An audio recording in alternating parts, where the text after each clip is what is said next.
Il est 16h, je viens de finir de travailler. Donc c'est une journée comme les autres, sauf qu'aujourd'hui on est samedi, donc c'est pas une journée comme les autres, sauf que j'ai travaillé, donc c'est une journée comme les autres. Donc on est un peu fatigué, mais c'est pas grave. On s'est couché tard hier soir, mais c'est pas grave. On s'est levé tôt ce matin, mais c'est pas grave. On va aujourd'hui, pour votre plus grand plaisir, couvrir un petit événement, donc un rallye qui a lieu tous les ans à Porto. Ça peut être plus ou moins passionnant, on va essayer de rendre le sujet quand même intéressant. Donc je me suis pas mal renseigné déjà sur ce que c'était. On va surtout nous voir du coup les premiers tours, donc ça va être ce qu'ils appellent les classiques, donc ça va être des vieux modèles. Voilà, pour votre plus grand plaisir, j'espère que le son ça va aller parce que j'ai pas encore investi dans un micro-cravate, donc c'est le son de la caméra. Normalement ça devrait bien se passer, mais on verra. Ouais. J'espère, ça devrait aller, ça devrait aller. Quoi qu'il en soit. Donc, au moment où cette vidéo sort, un post sauvage vient d'apparaître sur mon compte Instagram. Donc, le compte Instagram, il est dans la description de la vidéo. Donc, Rav Ma Life, pour ceux qui ne savent pas. Voilà, ce post, ça sera du coup pour vous expliquer comment participer au jeu concours qu'il y a en ce moment donc sur ma page. Jeu concours qui pour vous remettre dans l'ambiance, vous permettra donc en première place de gagner un lot de 30 € de produits portugais, donc choisis par mes soins. Peut-être certains que vous avez déjà vus sur ma chaîne, peut-être certains qui n'ont pas encore été expliqués ou pas encore visités. Donc ça sera la surprise pour vous. Et un second lot donc à gagner qui sera une bouteille de vin de Porto. On discutera avec le vainqueur du deuxième lot sur ses préférences pour que je lui trouve ce qui lui va le mieux en termes d'alcool. Pour participer, bien entendu, le premier prérequis, c'est de me suivre, bien entendu, sur Instagram. Je vous laisse découvrir ça, je vous laisse découvrir les modalités pour participer au jeu concours. Moi, je vous dis à tout de suite, on va commencer à y aller. À tout de suite. Ok, donc on vient d'arriver sur le lieu, sur la piste. Il y a énormément de monde, je pensais pas qu'il y aurait autant de monde que ça. J'espère qu'on m'entend bien d'ailleurs. On a déjà vu un ou deux passages, mais on n'était pas calés parce qu'on cherchait deux abrutis qui nous servent d'amis. Et du coup, on a vu quelques passages qu'on n'a pas trop eu le temps de filmer. Là, en fait, je sais pas si vous voyez, juste là, il y a un tremplin. Et donc, c'est là qu'ils se font un peu plaisir. Voilà, on va pouvoir voir un passage.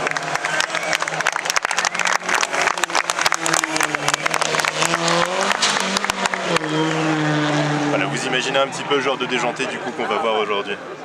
Bon, j'aurais bien voulu vous montrer des images de quand on est arrivé. Le problème, c'est que comme vous pouvez le voir sur ces images, il y avait énormément de monde. Donc pour filmer, c'était pas vraiment la joie.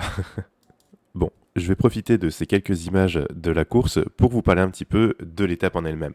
Donc il faut savoir que cette étape a été créée en 1967 et ne fait partie du championnat du monde des rallyes que depuis 1973 et ce jusqu'en 2002. Elle a été reprise simplement en 2007. Alors, pourquoi avoir arrêté entre 2002 et 2007 ? La raison, c'est dû à de très fortes pluies sur le circuit et qui a été donc remplacé par le rallye d'Allemagne, donc à partir de 2002, malgré une récompense en 2000 pour le circuit du Portugal pour sa meilleure qualité d'organisation. Bon, j'ai pas grand-chose d'exceptionnel à vous raconter sur le rallye de Porto, c'est pour ça que je me suis surtout contenté de vous faire une compilation d'images. On va parler un petit peu technique ensuite avec du coup Maître Capellar, vous allez très vite comprendre de qui il s'agit. Mais je vais vous parler de l'épreuve du Portugal un petit peu plus en détail. Donc, il faut savoir, comme je vous disais tout à l'heure, que ça a commencé en 75. Tout se passe très bien jusqu'à 86, année d'un terrible accident menant du coup Joaquim Santos avec sa Ford RS200, c'est lui là en photo. Alors triple vainqueur à ce moment-là des championnats nationaux de 82-84 au tout début de la course de Sintra. Alors Sintra c'est une ville qui est un tout petit peu plus au nord de Lisbonne. Un terrible accident menant au décès de 3 spectateurs et à une quarantaine de blessés. C'est juste énorme. Et il faut savoir que l'année suivante, un autre Joaquim, mais Guedes cette fois-ci, part à son tour dans la foule. Et il faut savoir que du coup, le circuit du Portugal a été réadmis en 2006 uniquement en WRC. Alors le WRC, pour vous français, ça doit peut-être un petit peu vous parler. WRC, Sébastien Loeb, Citroën, Sébastien Loeb, WRC, ça vous parle un petit peu ? Eh ben, il l'a gagné que 2 fois. Celui qui l'a plus gagné, c'est équivalent du coup entre le Finlandais Marco Allen et Sébastien Ogier, qui lui est français. Donc pour Marco Allen, il l'a gagné en 75, 77, 78, 80 et 87. Et pour Sébastien Ogier, entre 2010, 2011, 2013, 2014 et 2017. Et en ce qui concerne les constructeurs, en pole position, on retrouve encore la France, donc avec l'écurie Citroën qui remporte le rallye 8 fois, à égalité avec les Italiens de chez Lancia. Ça reste quand même un très beau spectacle. En plus, l'épreuve du coup se divise en deux catégories. Donc la première catégorie, c'est ce qu'on va appeler la catégorie musée, donc avec de très vieilles voitures qui tournaient dans les années 70, les années 80, 90 maximum. Et une seconde partie, donc le WRC, et là avec des voitures quand même très très récentes, avec des caractéristiques techniques quand même beaucoup plus poussées, et avec des résultats, ma foi, plutôt intéressants. Regardez ça.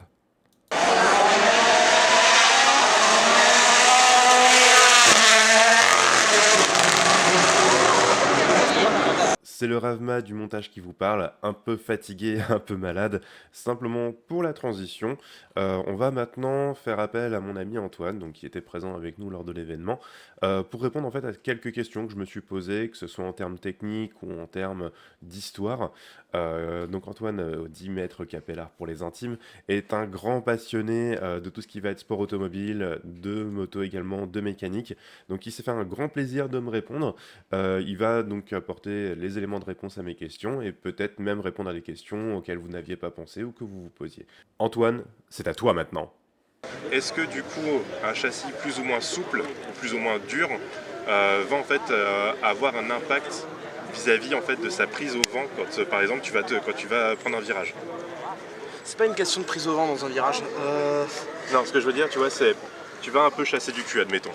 Y a pas de la prise au vent n'entre pas en compte dans ce facteur-là. Même L'écrasement, facteur d'écrasement, non, c'est en fait ta prise au vent, elle va compter que sur les épreuves, on va dire de typé drag. oui, Tu non, vas mais faire, ça d'accord, c'est une l'aérodynamisme. Voilà, mais en fait du coup quand tu fais ce genre de course là, pareil, la prise au vent et l'aérodynamique, elle va compter en coefficient pour plaquer au sol le véhicule. Mais en fait non, sur ce genre d'épreuve en fait, ton coefficient d'aérodynamique, il va vraiment compter pour plaquer ton véhicule au sol. Pour avoir une meilleure adhérence. Pour avoir une meilleure adhérence. En fait, ce qu'on va appeler l'effet de sol. C'est beaucoup utilisé en Formule 1, un peu moins en rallye parce que du coup les véhicules ont besoin quand même de glisser et tout ça. Voilà. Tu as quand même besoin d'une plus grande liberté de mouvement, on va dire, en rallye qu'en Formule 1. En rallye, tu ne vas pas avoir vraiment cet aspect-là qui va être étudié, cet aspect d'aérodynamisme et d'effet de sol qui va vraiment être étudié. On va plus être sur, du coup, ce que vous parliez, donc, qui serait intéressant, c'est de rigidifier les châssis, pouvoir mieux tenir dans les courbes. Ouais, d'où ma question, tu vois, par rapport justement à la résistance au vent. Non, mais en fait non, parce que là du coup c'est deux choses totalement différentes. Ah, la petite carte qui sort sur une L'organisation. une cliente, une cliente. Celle qui est quelques autres passages, c'est parti. Ah la golf. Non. Alors comme vous pouvez le voir, Pablo Escobar est aussi pilote de rallye, un copilote de rallye. Ça doit être une. C'est des Brésiliens. Ils sont passés tout à l'heure faire le tour de reconnaissance. Ça doit être une panne, ça, à mon avis, c'est pas. Oui, non, c'est une panne, ce serait pas. La voiture n'aurait pas été dans ces cas-là. Oui, Donc pour revenir à ce qu'on disait donc par rapport à la rigidité des châssis et au coefficient aérodynamique, en fait c'est deux choses qui sont totalement différentes. Le coefficient aérodynamique n'a aucun alors rapport peut-être avec... que justement j'utilisais le mauvais terme quand je parlais d'aérodynamisme, mais ce que je pensais, tu vois, en parlant d'aérodynamisme, c'est parce que on a la vision, tu vois, de l'aérodynamisme en mode c'est le vent qui va glisser sur ta bagnole de face. Ça, ok. Mais l'aérodynamisme aussi, est-ce que ça peut s'appliquer, et peut-être qu'à ce moment-là c'est moi qui fais une erreur de langage, tu vas chasser du cul, tu vois, dans un virage ou quoi que ce soit, forcément tu as un effet de compression, tu vois, avec le vent, ou avec l'air en fait, tout simplement. Pas forcément le vent, mais avec l'air. Alors est-ce que du coup, enfin moi j'ai qualifié ça d'aérodynamisme, encore une fois c'est sûrement une erreur de langage, mais est-ce que merci de est-ce que du coup, la question c'est est-ce que du coup, cet effet du coup d'écrasement d'air a Une incidence sur le pilotage? Non. Est-ce que du coup, plutôt, je vais poser la question là. Est-ce que le châssis, qui est plus ou moins rigide, a une incidence là-dessus? Là-dessus, sur l'aérodynamique ou sur l'entrée en virage? Sur l'entrée en virage. Ah oui, totalement. Mais en fait, Voilà, c'est ma question. justement, quand un pilote va passer en virage ici par exemple et qui va chasser, sa tenue de route dans le virage va être directement liée à tous ces réglages de châssis. Par exemple, des épreuves qui est pas très loin, on va dire, de rallye, mais qui est extrêmement lié du coup à cette notion de pilotage sur le travers, sur la glisse, ça va être le drift. Et le drift, c'est presque à 95%, tu as beaucoup de travail du moteur, évidemment, comme beaucoup de disciplines automobiles, mais c'est extrêmement lié au travail du châssis. Donc comment tu vas rigidifier ton châssis pour qu'il tienne en courbe, pour que quand tu vas rentrer dans la courbe, tu n'aies pas des torsions de châssis avec les forces d'accélération de ton moteur et tout ça. Et comment en fait, tu vas régler ça. Une autre Golf, on a vu qu'elle tombe pas en panne celle-là. Et donc du coup, avec aussi on joue énormément avec ce qu'on appelle les angles de carrossage des pneus. C'est-à-dire que le carrossage de ton pneu, en fait, mettons, tu as ton essieu, donc au milieu tu as ton essieu, voilà, et tu as les deux roues c'est les mains. Et en fait le carrossage c'est l'angle d'inclinaison intérieure ou extérieure des roues. Et tu vas beaucoup jouer avec ça en fait pour jouer sur la glisse et la tenue de route en virage de ton véhicule. C'est ça qui est mis en œuvre principalement. L'aérodynamique n'entre absolument aucunement en œuvre donc du coup sur cette discipline-là. C'est vraiment un réglage de châssis. C'est pour ça qu'elles sont toutes dégueulasses et qu'elles ressemblent à rien. C'est ça, c'est pour ça que tu as l'impression de voir des briques qui glissent sur une plaque de glace. C'est exactement ça. Voilà. Merci beaucoup, Maître Capellar. De rien, c'est avec plaisir. Voilà, ton nom maintenant sur YouTube, c'est Maître Capellar. Et du coup, ils vont quand même assez vite, on va pas se mentir, surtout du coup sur des zones urbaines, sur du pavé et tout. Comment ça se passe en cas d'accident? Qu'est-ce qui protège finalement le pilote et le copilote de quelque chose de potentiellement mortel? Alors, c'est une très très bonne question en fait. Pour ça, il faut remonter vraiment, je pense, jusqu'au milieu des années 80, jusqu'au groupe B en fait, ce qui a été une catégorie, la catégorie reine qui a fait connaître le rallye en fait, à travers le monde. Quand on voit des images qu'on a tous en tête de public sur la route, à même la route, et qu'on voit la route s'écarter, qu'on voit des Audi Quattro arriver à fond de balle et que le public s'écarte à peine à 1 mètre de la bagnole, c'est juste exceptionnel. En fait, il faut revenir à cette époque-là. Il y avait énormément du coup d'accidents qui étaient très dangereux et très mortels. Et notamment en fait, donc le groupe B a été connu pour sa dangerosité parce que peu de sécurité et on avait pour les années 80 des voitures qui montaient à près de 500 chevaux. Ce qui est pour l'époque énorme. 500 chevaux, pour vous donner une idée, pour histoire de vulgariser, c'est à une vitesse maximale de combien? On peut facilement titiller le 280, le 300 presque. Ah ouais, quand même. Voilà. Ouais, et sur du tout-terrain, en fait ça va pas se mesurer en vitesse, sur du tout-terrain ça va se mesurer en couple. Oui, que tu peux en 2 mots, très rapidement, nous expliquer ce que c'est que la couple? Le couple. Le couple. En fait, alors c'est un homme, une femme, un homme et un homme, une femme, une femme. Je vais résumer ça par une phrase du très grand Carroll Shelby qui disait « Les chevaux, c'est la vitesse à laquelle tu rentres dans le mur. Le couple, c'est le nombre de mètres sur lequel tu emportes le mur avec toi. » Okay. Voilà. C'est en fait la puissance de ton moteur et la force d'accélération qu'il va mettre. La puissance va déterminer à combien de kilomètres/heure tu peux aller au plus haut. Le couple, c'est à quelle vitesse tu vas aller pour atteindre ta vitesse maximale. C'est-à-dire que... Combien en fait de temps tu vas mettre de 0 à 100? C'est exactement ça, voilà. Un moteur qui a beaucoup de couple va mettre... Un moteur qui a beaucoup de couple va faire un 0 à 100 en 4 secondes. Un moteur qui a moins de couple mais beaucoup plus d'allonge va mettre beaucoup plus de puissance, va mettre un 0 à 100 on va dire en 10 secondes mais peut monter à 300 km/h. Alors que ton moteur qui va faire un 0,4 il va monter à 200 mais par contre il va y être, tu vas éternuer, il va y être. Voilà, c'est ça. Rien ne sert de courir, il faut partir à temps.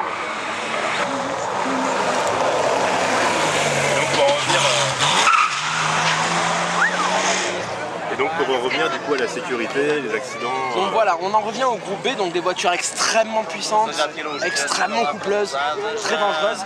Et on va en revenir du coup à une guerre qu'il y a eu, une guerre intestine au sein du groupe B. C'était la guerre Audi-Lancia. À cette époque-là, sur la fin du groupe B, Audi et Lancia se menaient une guerre terrible pour essayer de gagner les prix constructeurs. Et il se trouve que Lancia a triché dramatiquement pour baisser... On va pas se lancer dans des points de vue subjectifs. Ah non mais c'est avéré, non c'est avéré. Okay. Lancia a triché dramatiquement sur les Lancia à 0,37 et faisait des intérieurs avec des arceaux-cages en carton.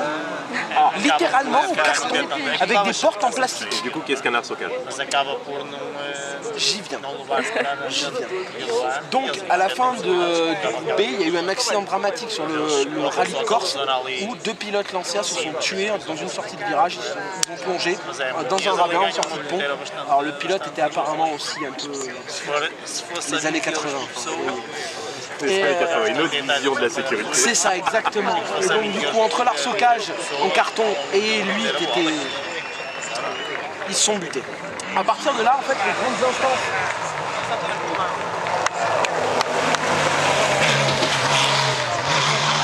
Les grandes instances de la suspension. Hein. Ah ouais, très très bonne, très bon système de suspension. Et c'est des suspensions à triangulation, c'est compliqué. Ouais, bref. Et donc du coup à partir de là, la FIA a dit bon, va falloir un peu commencer à limiter les cocos et a mis des règles des règles strictes de sécurité. Et donc c'est là qu'arrivait donc une rigidification du châssis vraiment efficace. Donc en plus de ce que je venais de dire tout à l'heure par rapport à la tenue de route et tout ça, ils ont rigidifié les châssis en mettant dans les cabines, en mettant en place de vrais arceaux-cages qui sont en fait des structures métalliques en tube qui viennent couvrir toute la surface en fait de l'habitacle du cockpit de la voiture et qui permettent en fait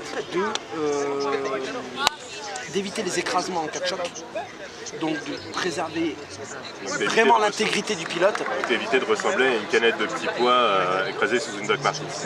Clairement, ouais, voilà. Et ça, des châssis monocoques qui ont permis aussi de travailler énormément sur les surfaces d'écrasement. Donc ces surfaces d'écrasement sont les surfaces qui sont prévues en cas d'impact pour s'écraser et amortir la puissance du choc pour préserver du coup l'intégrité des pilotes. Et donc toutes ces voitures qu'on voit là aujourd'hui, alors pas celles qu'on voit là sur le circuit classique parce que justement elles sont post ces époques-là et donc très peu sont équipées. Elles sont équipées d'arceau-cage mais d'arceau-cage archaïque, beaucoup moins protecteurs. Ils les ont pas équipés. Ah si, ça a été tout énorme. énorme. Non mais je veux dire dans ces voitures-là. Parce que là tu dis par exemple là c'est la marque. Alors je suis pas dans la voiture donc je peux pas savoir. Voilà. Alors peut-être qu'il y en a qui ont effectivement remis aux normes du jour parce que t'as des rallyes, t'as des compétitions. Alors en général c'est pas à l'international mais t'as des compétitions régionales de rallye classique et effectivement ils ont aussi des normes à respecter comme tout le monde. Voilà donc effectivement les chassis. Je pense que ça a été remis à jour. Voilà ça a été remis à jour. C'est sûr que tu vas pas avoir une 0,37 se lancer avec un arceau tubulaire en carton comme à l'époque. Voilà, c'est une évidence. Ça serait dommage. Ouais. Je vous invite à vous renvoyer sur une très bonne vidéo qu'avait fait Villebrequin, donc du coup sur la Lancia 037, où il parle justement de cette rivalité Audi et Lancia.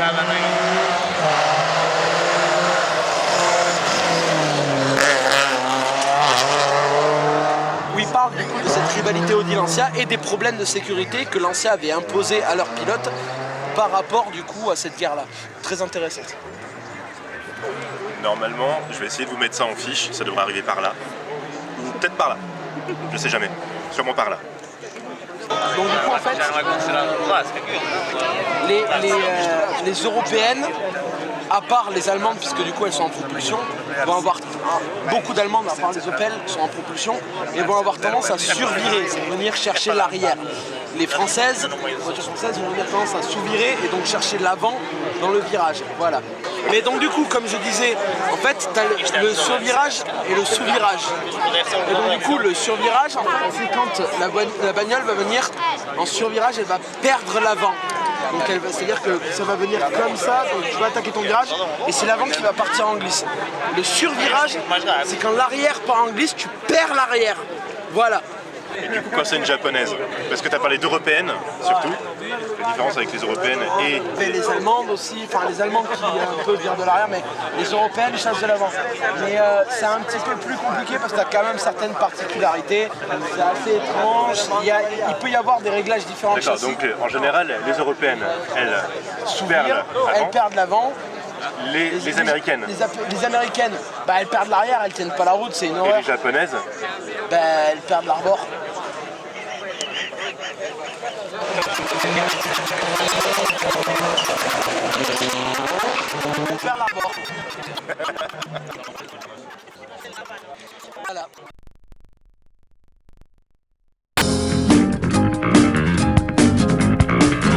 Enfin voilà, c'est tout ce que j'avais à vous montrer en termes d'explications techniques et historiques. Il y a beaucoup de choses encore dont on a parlé. Simplement, il y avait énormément de bruit parasite dû forcément à l'activité autour. Et c'est vrai que ça a rendu compliqué au niveau du son, malheureusement. Donc il y a beaucoup de choses finalement qui passent pas en enregistrement et ça sera pas audible pour vous, ce sera pas très agréable pour vous, chers auditeurs. Et voilà. En plus de ça, il y a énormément de vidéos. Et parce que c'est quelqu'un de très passionné, voilà. Donc si on le laisse continuer à parler, bon ça risque de durer pendant des heures et des heures. Mais voilà, je vous laisse du coup sur une compilation d'images avant de vous laisser. Moi, je vous dis merci beaucoup pour avoir regardé cette vidéo, pour me continuer à me suivre, pour m'encourager, vos likes, vos partages, tout ça. Encore une fois, c'est un plaisir. Merci beaucoup. Voilà, donc n'hésitez pas, comme d'habitude, le petit pouce en l'air, le petit partage qui va bien, qui fait plaisir. Moi, je vous dis à mercredi pour une nouvelle vidéo. Et celle-ci, croyez-moi, elle sera quand même assez drôle. Allez, profitez bien de ces dernières images. Moi, je vous laisse, j'ai un nez à déboucher.